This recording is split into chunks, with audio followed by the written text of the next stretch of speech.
గత 5 ఏళ్లు వాళ్లు ఆడిందే ఆట పాడిందే పాట. ప్రజల చేత ఎన్నుకోబడి అదే ప్రజలకు ముఖం కనిపించకుండా పరదాల చాటున తిరిగిన వైనం వారిది. నాడు అసెంబ్లీకి సమావేశాలకు జగన్ అండ్ టీం వస్తున్నారంటే చాలు రాజధాని ప్రాంతంలోని అన్ని గ్రామాల్లో 144 సెక్షన్లు అమలు చేయడం, షాపులు మోయించడం నిత్యం కనిపించేవి. కట్ చేస్తే కూటమి ప్రభుత్వం అధికారంలోకి వచ్చిందో లేదో అసెంబ్లీకి వెళ్లే దారిలో అడుగడుగునా భద్రత అనే విధానానికి స్వస్తి పలికింది.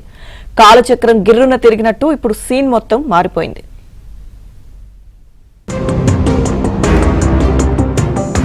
ఏపీలో అసెంబ్లీ సమావేశాల నోటిఫికేషన్ వచ్చిందంటే చాలు నాడు రాజధానిలోని గ్రామాలు వణికిపోయేవి. వైసీపీ హయాంలో సమావేశాలు జరిగినన్ని రోజులు పోలీసుల బూట్ల చప్పుళ్లు వినిపించేవి. రైతులు ఉద్యమం చేసే ఉద్యమ శిబిరాల చుట్టూ పోలీసులు పరదాలు కట్టేవారు.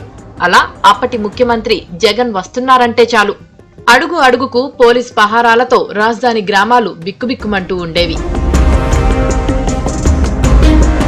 ఒకప్పుడు పరిస్థితి ఇలా ఉంటే కూటమి సర్కార్ అధికారంలోకి వచ్చిందో లేదో ఒక్కసారిగా పరిస్థితి మారిపోయింది.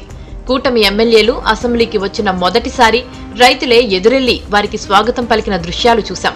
అలా వైసీపీ 5 ఏళ్ల పాలనలో అసెంబ్లీ సమావేశాలు జరిగిన తీరు గుర్తు చేసుకుంటూ అప్పటికీ ఇప్పటికీ ఉన్న తేడాపై స్థానిక గ్రామాలు చర్చించుకుంటున్నాయి.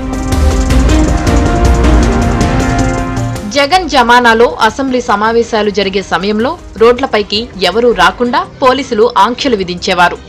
అసెంబ్లీకి దాదాపు 20 కిలోమీటర్ల ముందు నుండే ఆంక్షల వలయం ప్రారంభమయ్యేది.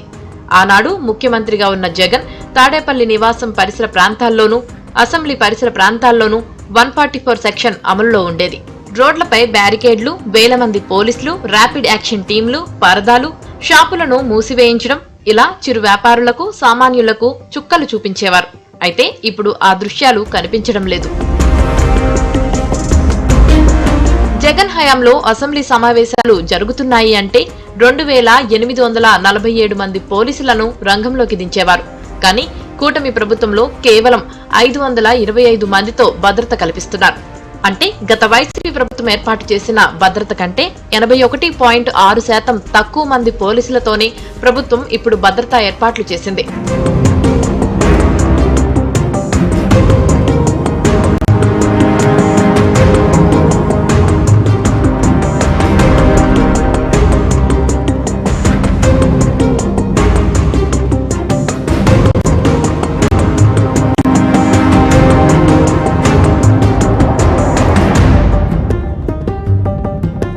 కూటమి నేతృత్వంలో అసెంబ్లీ సమావేశాలు ప్రశాంతమైన వాతావరణంలో జరగాలని సీఎం చంద్రబాబు స్పష్టమైన ఆదేశాలు జారీ చేశారు. బయటకు కనిపించే పోలీసింగ్ తగ్గించి టెక్నాలజీ వినియోగం ద్వారా మెరుగైన భద్రత కల్పించాలని, దానికి అవసరమైన పూర్తి సహకారం అందిస్తామని ఐటీ శాఖ మంత్రి నారా లోకేష్ తెలిపారు. దీంతో అసెంబ్లీ పరిసర ప్రాంతాల్లో సాధారణ వాతావరణం కనిపిస్తోంది.